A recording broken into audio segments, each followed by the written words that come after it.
Can I call upon the mover of the last motion to speak, and that is Assembly Member Copley, and it's, as I said, the second will remain seated. Thank you. Thank you, Chair, and I realise that Jenny's hungry, so I will try and be as brief as I can be. We all are. Yes. But I do think this is a very important issue and has particular implications for London, as I will come on to say. When I saw the Prime Minister's speech on welfare a couple of weeks ago, I thought, my goodness me, what an absolutely novel idea, which is that apparently you can reduce dependency by forcing young people to live at home with their parents. What a novel idea this is, and undoubtedly parents up and down Britain will be rejoicing at the thought of their children staying at home a few years longer, or maybe even flying back to the nest, having already moved out. And I think aside from the fact that possibly the biggest step towards independence you ever take is moving out from your parents' house, I think there are some very obvious and very serious flaws in this plan.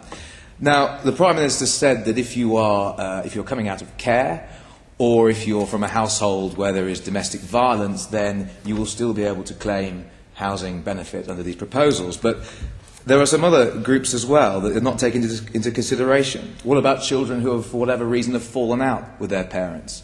That can take various forms. Some of it can be serious, some of it can be less serious. But what, for example, if you had a gay or a lesbian child whose parents kicked them out because of that, which still sadly happens, what would happen to them?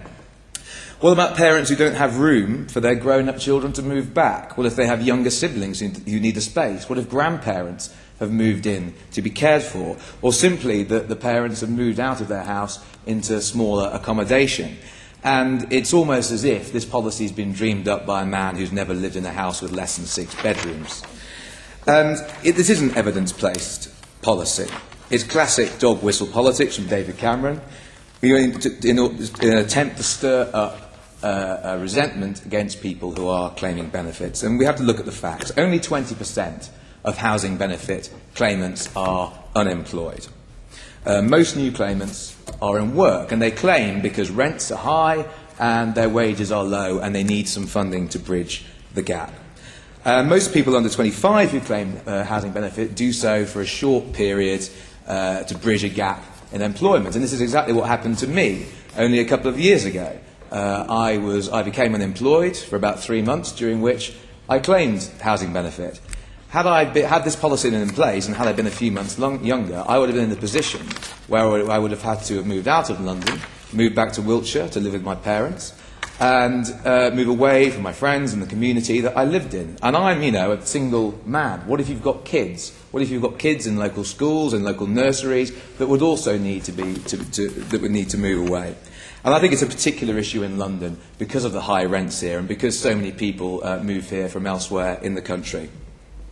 And perhaps the biggest flaw is that David Cameron and Ian Duncan Smith have been telling people that if there's no jobs in your local area, you have to move to find work. Well, what if you've had to move back to live with your parents and there are no jobs there? What do you do then? Now, this seems as well to be part of a pattern of policies which are aimed at attacking young people.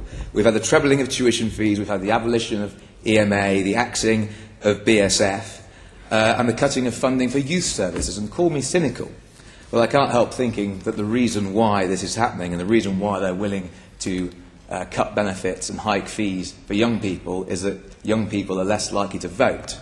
Well, one thing I can say is they're far less likely to vote Conservative now.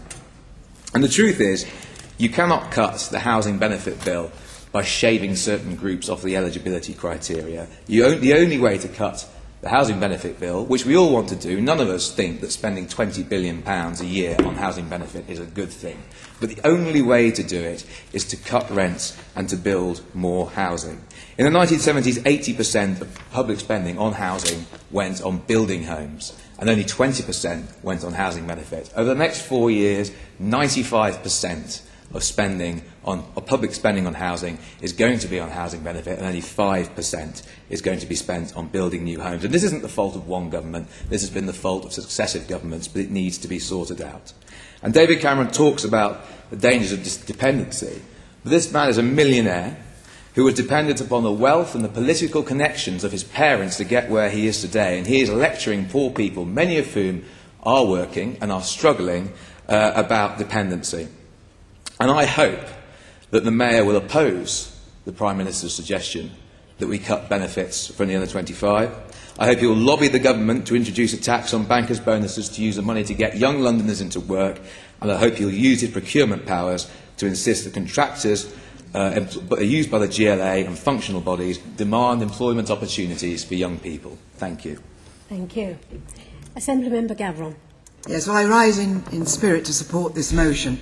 Tom has just outlined the arguments in favour, or many of them, but I just want to focus on one thing he said and draw it out a bit, which is it's not always easy for young people to stay at home. And as I said, I want to focus on that issue. One of the key factors that's already on the table is that the government has introduced a bedroom tax for social housing tenants, which means, and we already know that this is leading to families having to downsize, and it leads to overcrowding.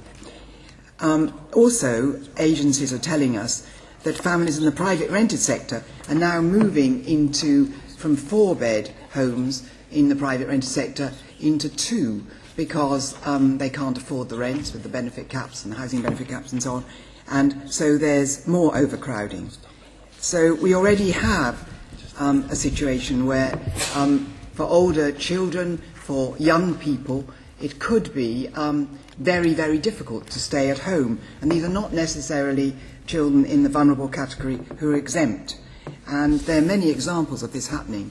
So this is a situation that the government has already created. Now let's look at what it's proposing, or what's being proposed by the Prime Minister to create. What's likely to happen to many of these young people if he goes ahead with what he's planning. Now, I think I'm on pretty firm ground here because it has happened before. And before housing benefit, there was something called the Board and Lodgings Allowance. And this was given to residents who were living in under 26, living in hotels, hostels, and residential homes. And in 1986, John Major, who was Margaret Thatcher's Secretary of State for Social Services Reform, came in and said that this allowance for under 26s was going to be changed in 2 ways. First of all, it was going to be reduced, the amount was going to be reduced, and then it was going to be cut to a duration of 8 weeks. And so what you had is a situation where you had something rather uncannily similar to what's being suggested by the Prime Minister, which is you had a removal of a cap, an entitlement based not on housing need but on age. Now, just like today, at the time, many concerns were made. Now, this is 1985, a year before the reforms were introduced, and the Social Security Advisory Committee of Government warned, we think that the major problem with this proposal is the risk of creating a class of rootless young people. Makes you think, doesn't it, back to last summer. We do not believe we can assume that adequate alternatives for accommodation will open up to these claimants who are under 26, either in the public sector or in their homes or with friends. We don't think there'll be any realistic alternatives for them. So this committee turned out to be right, and that was exactly what did happen. As a report from Crisis said, that undoubtedly, this is after, a couple of years after, undoubtedly a factor in the continued rise of the level of single homelessness and rough sleeping throughout the late 80s and 90s is due to this. Now, and I could give you examples, but for time I won't. Now, the situation today is worse than that because the government has cut the funding to many of the homeless and rough sleeping services.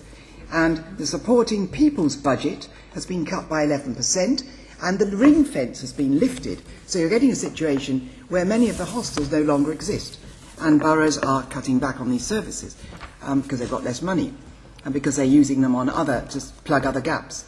So now we have a situation where we have a contradiction with the Mayor's own pledge on rough sleeping. And it's a laudable pledge. He wants to end rough sleeping by the end of this year.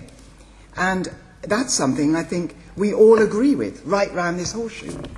Yet history tells us that the Prime Minister's suggestion would increase rough sleeping. As the philosopher George Santayana said, those who cannot remember the past are condemned to repeat it. And these two policies are completely in contradiction. So which of these are we going to support? I want to make sure that round this horseshoe we actually send a message to the Mayor and a message to David Cameron that we're going to have young people at risk again, at risk of rough sleeping, and the only safeguard has been the housing benefit, and that's now been taken away. So, as well as the Mayor providing opportunities, I'm just winding up, providing opportunities for young people in the way that the mover Tom Copley suggested, I urge the Assembly members from all sides of this chamber to send a message to the Mayor and a message to the Prime Minister supporting this motion.